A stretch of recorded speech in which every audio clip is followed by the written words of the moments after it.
4장 10절, 11절 우리 두 절만 한 음성으로 한번 읽도록 하십시다. 자, 우리가 딱 한 음성으로 함께 읽읍시다. 시작. 나와 함께 갇힌 아리스도고와 바나바의 생질 마가와 이 마가에 대하여 너희가 명을 받았으며 그가 이르거든 영접하라. 유수도라 하는 예수도 너희에게 문안하느니라. 그들은 할례파이나 이들만은 하나님의 나라를 위하여 함께 역사하는 자들이니 이런 사람들이 나의 위로가 되었느니라. 아멘. 할렐루야. 우리 주께서 오늘 이 시간에 우리 모두에게 넘치는 은혜를 주시기를 소원합니다. 우리가 함께 나누고자 하는 말씀의 제목은 마지막 인사 가운데 아리스다고와 유수도에 대한 말씀을 함께 나누기를 원합니다. 본문은 골로새 4장 10절에서 11절입니다. 우리는 오늘 본문을 통하여 사도 바울의 골로새 교회의 마지막 인사를 하면서 세 사람을 소개하고 있는데 아리스도고와 마가와 유수도입니다. 이 세 사람은 바울이 절대로 잊을 수 없는 사람들이었습니다. 오늘 이 시간에는 아리스도고와 그리고 유수도에 대하여 함께 생각해 보기를 원합니다. 먼저 아리스도고에 대해서 한번 생각해 보십시다. 신약 성경을 통하여 보면은 그는 데살로니가 출신 유대인이었습니다. 아마 사도 바울이 2차 전도 여행 시에 데살로니가에 들려서 새 안식일 동안 복음을 전하면서 거기에서 바울의 복음을 듣고 예수를 믿고 난 이후에 개종하여 예수님의 제자가 되었다라고 생각됩니다. 그가 그때부터 바울을 따라다니면서 선도 사역을 함께 해왔던 사람입니다. 바울이 고통을 당했을 때 함께 고통을 당했고 사도 바울이 갇혔을 때 함께 갇히며 고난을 겪어왔습니다. 그는 처음 복음을 접한 이후에 한 번도 바울 곁을 떠나거나 배반한 적이 없습니다. 사실 마가는 중간에서 이탈한 적이 있었습니다.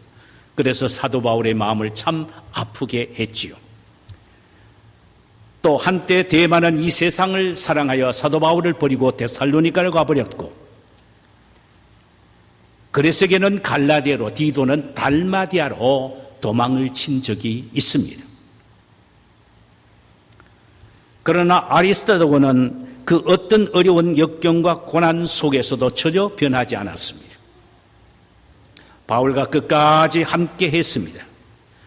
사도행전 19장 29절에 보면은 사도 바울이 에베소에서 소요가 일어났을 때에 바울과 함께 자원하여 옥에 갇힌 사람이 바로 아리스다고였습니다. 더 놀라운 것은 사도행전 27장 2절에 보면은 사도 바울이 이제 알렉산드리아호 배를 타고 유럽인 로마로 올 때에 그곳에 딱 한 사람이 이름이 소개되고 있는데 아리스다고가 바울과 함께 배를 타고 로마로 갔다라는 기록이 나옵니다. 그는 로마에 가서 죄수는 아니지만은 사도 바울이 죄수로 갇혔을 때에 그도 자원하여 죄수가 되어 사도 바울 곁에서 바울을 섬겼던 것입니다. 옥중에서요. 그는 참으로 일편단심의 그리스도인입니다. 본문 10절에 보니까 바울은 나와 함께 갇힌 아리스다고라고 말을 했지요. 단지 그는 병든 바울을 뒷바라지하기 위하여 자원한 그러한 감옥의 죄수였다는 의미입니다. 그는 할례를 받은 유대인이었습니다. 그러나 사도 바울이 복음 사역에 동참하여 충성스럽게 보기 드물 정도의 헌신적인 사람으로 바뀌어졌습니다. 그는 스스로 고난의 길을 선택했고 십자가를 자원하여 진 사람이었습니다. 골로새서 1장 24절에 보니까 그리스도께서 그의 몸된 교회를 위하여 남겨놓으신 고난을 기쁨으로 자신의 육체에 채운 사람이었습니다.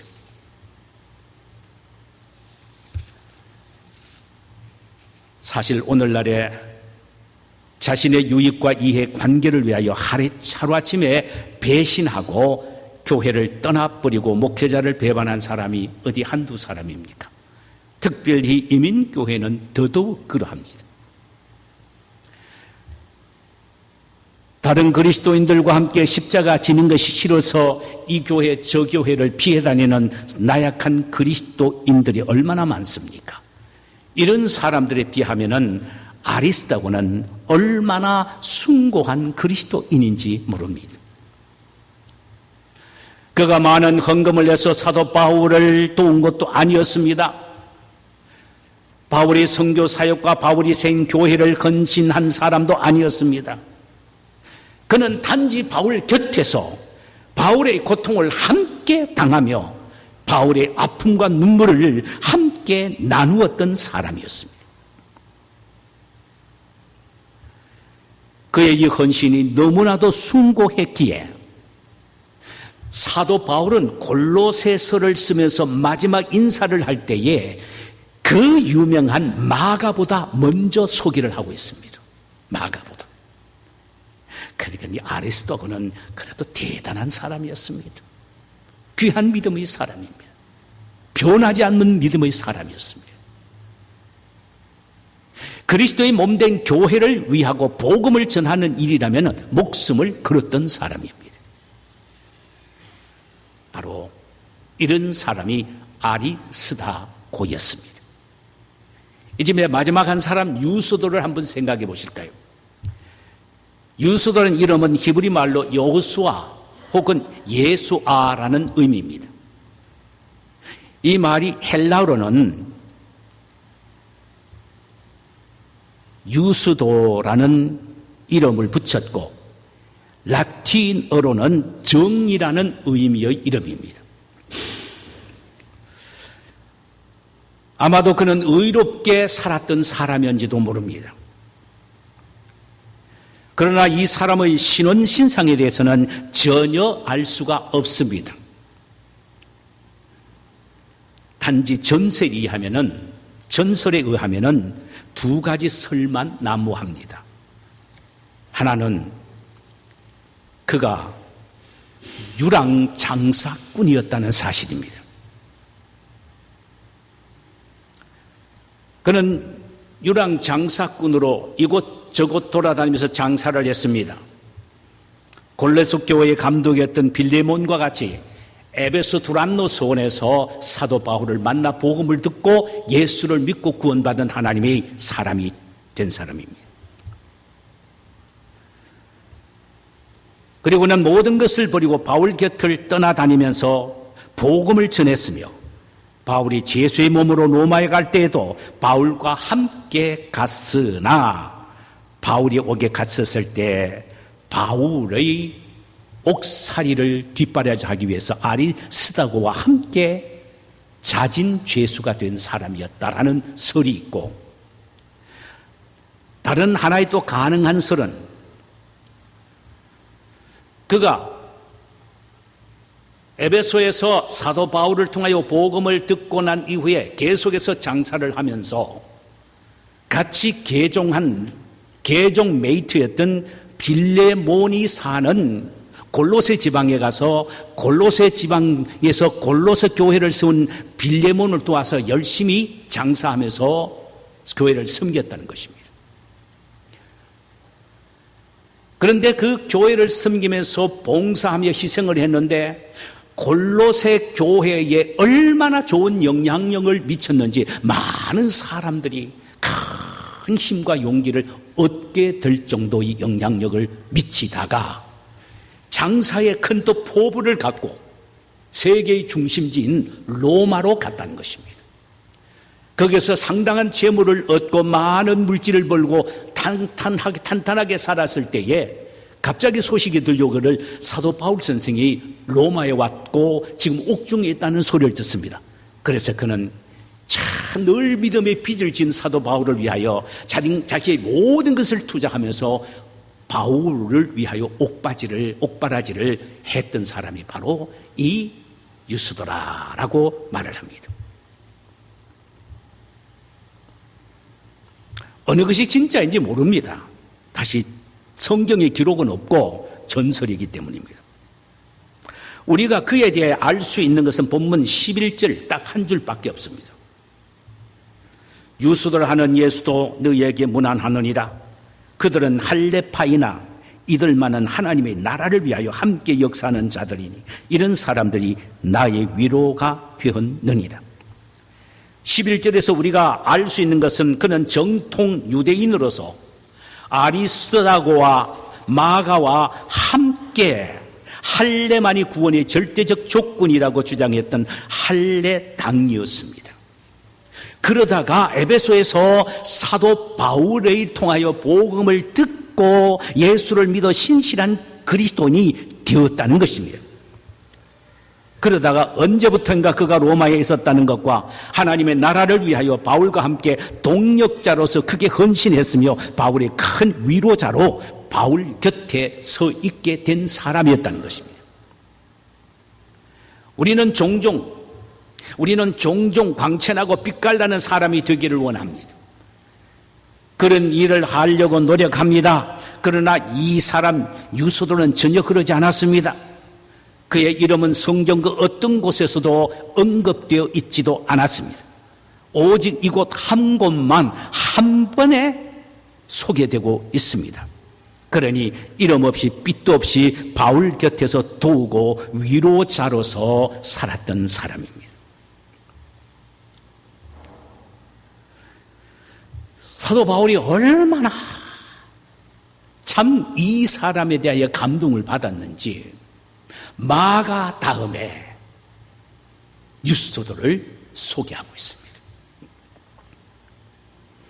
사회적으로 물질적으로 상당한 기반을 잡은 사람이 모든 것을 포기하고 주님을 위하여 헌신한다는 것 쉬운 게 아닙니다.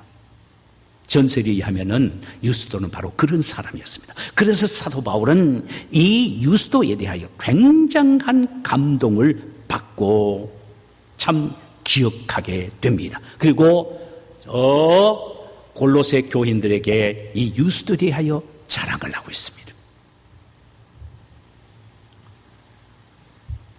그가 한 일 두 가지가 있습니다. 참 얼핏 하면 지나가 버릴 정도의 말입니다. 두 가지, 하나는 아리스토고와 마가와 함께 복음의 동력자가 되었다는 것입니다. 이 복음은 하늘나라의 동력자가 되었다는 것입니다.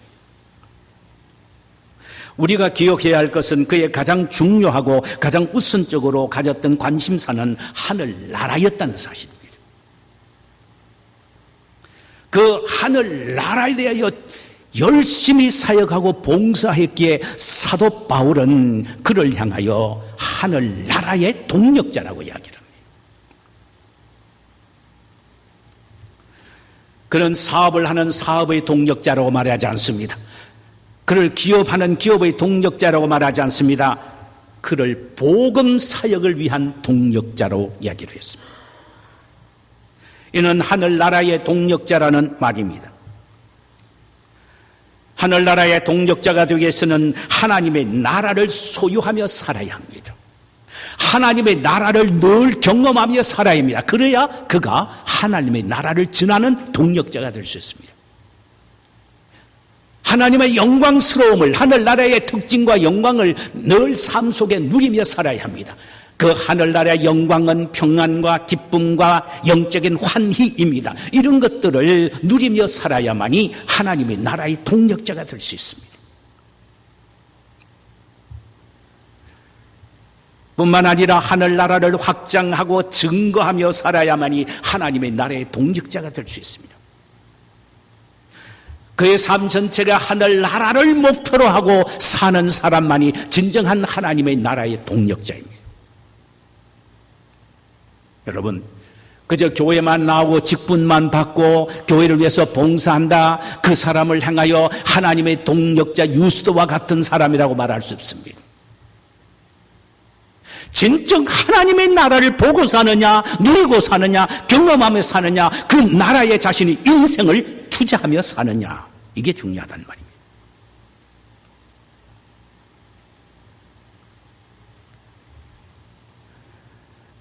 인생의 다른 모든 것을 투자하고서라도 천국을 사기 위하여 노력하는 사람이 하나님의 나라의 동력자입니다. 청춘을 포기해서라도 하나님의 나라를 위하여 노력하고 그 나라의 확장과 성장을 위하여 노력하는 사람이 바로 하나님의 나라의 동력자입니다. 그러려면은 자나깨나 우리의 눈에는 하나님의 나라에 초점이 맞춰져 있어야 되고 하나님의 나라에 우리의 마음과 생각이 뺏기고 살아야 합니다. 그러려면 우리 인생의 삶에 귀중한 것 많이 포기하며 살아야죠. 내 자신의 자존심과 명예를 내려놓기도 해야 합니다.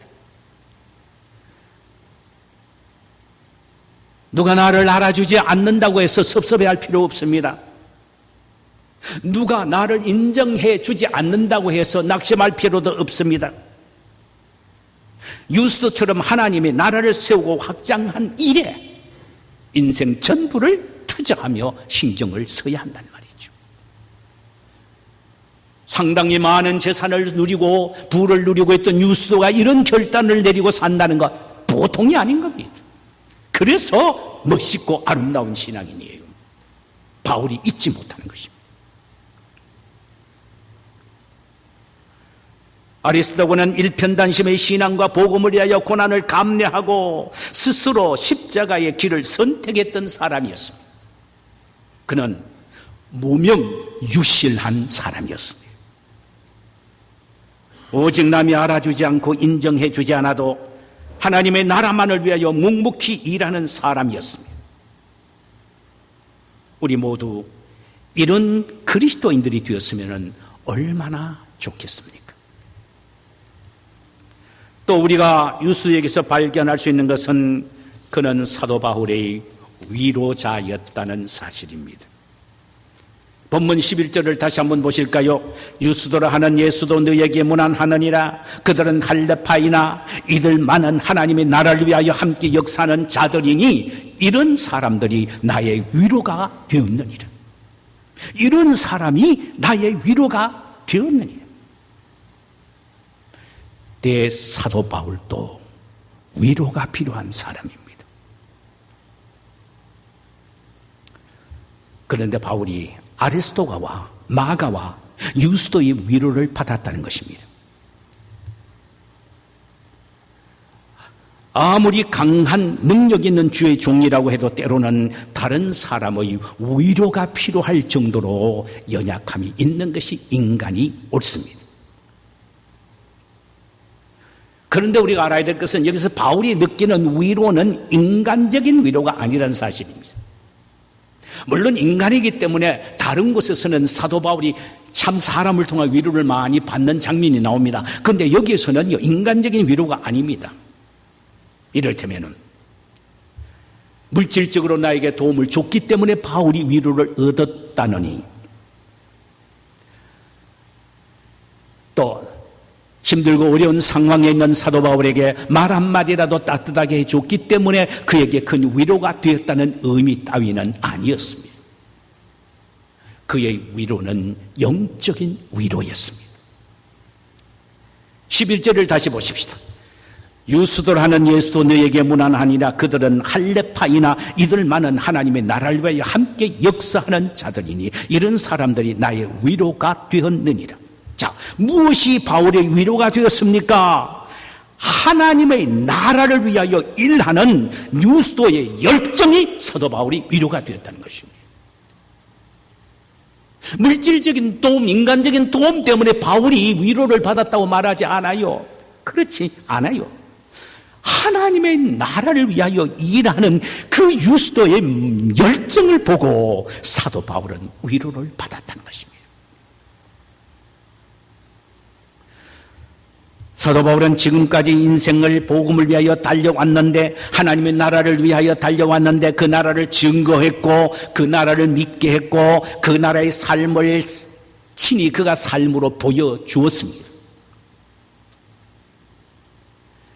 사도 바울의 이 외침을 듣고 유스도가 하늘 나라를 가슴으로 영접하고 그 나라를 위하여 확장하고 성장하기 위하여 노력해 온 사람입니다.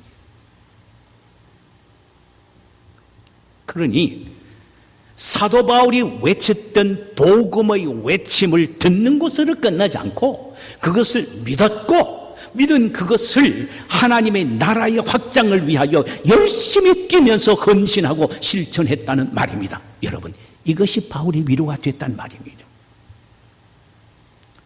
이것을 한마디로 말하면은요, 성도는 목회자에게 어떤 면을 통하여 위로를 줄 수 있고, 목회자는 성도의 어떤 면을 통하여 위로를 받을 수가 있느냐? 물질적인 그런 것 다 아니에요. 인간적인 위로가 아니에요. 하나님의 말씀을 들을 때 아멘 하고 말씀으로 받고 믿고 그 말씀대로 순종하는 모습을 볼 때 얼마나 큰 영적인 위로를 받는지 모릅니다. 제가 이민 와서 이민 목회를 하면서 참 옛날 가수들이 불렀던 선창이라는 노래를 이따금씩 불렀습니다. 어떤 목사님이 저에게 힘들지 윤 목사, 선창이라는 노래 아나? 예, 알지요. 소시 때에 즐겁게 많이 불렀습니다. 선창이라는 노래를 500번만 부르면 물미가 터진다, 이렇게 말합니다. 그 노래의 제목은 앞에 가사가 울려고 내가 왔던가 웃으려고 내가 왔던가 이렇게 시작되는 겁니다. 그만큼 참 힘이 들었습니다. 내가 왜 왔노 하는 생각도 들고. 그런데 그러다가 이제 제자 훈련하면서 사람들이 바로 세워지면서 큰 은혜를 받고 하는데, 내가 봤을 때 그 형제는 예수 안 믿으면은 높은 담벼락 속에 지금도 있을 것 같은 기분이 들 정도로 참 좀 그랬습니다. 근데 그분이요, 예수를 믿고 제자 훈련을 받았는데 사람이 엄청나게 변화되는데요. 자기 이야기입니다. 7살 때 학교 들어가기 전에 아버지 심부름 하다가 담배 하나 살짝 빼가 피우는 것이 그때 시작이래요. 그러니까 7살부터 담배를 피웠답니다. 그런데 놀라운 것은 제자 훈련 받고 2주 후에 담배를 끊어버린 거예요. 엄청나죠. 그러면서 끝나고 난 뒤에 저에게 그 형제가 하는 말에 제가 큰 위로를 얻은 겁니다. 그때까지만 하더라도 내가 왜 왔나, 울려고 왔나, 웃으려고 왔나, 이 노래를 종종 불렀는데 그 형제가 내한테 하는 말이, 목사님 참 미국 잘 오셨습니다. 왜요? 목사님 나를 위하여 미국에 오신 것 같습니다. 잘 오셨습니다. 자기 말로 그래요. 목사님, 제가 목사님 만나지 않고 예수 믿지 않고 제자 훈련 받지 않았으면 저는 저 높은 담벼락 안에 있었을 겁니다. 이렇게 말합니다. 그 정도 이야기할 정도의 사람이었습니다.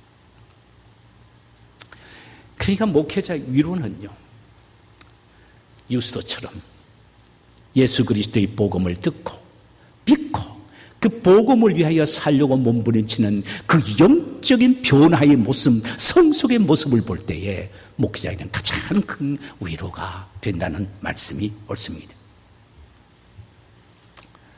우리 모두 유스도처럼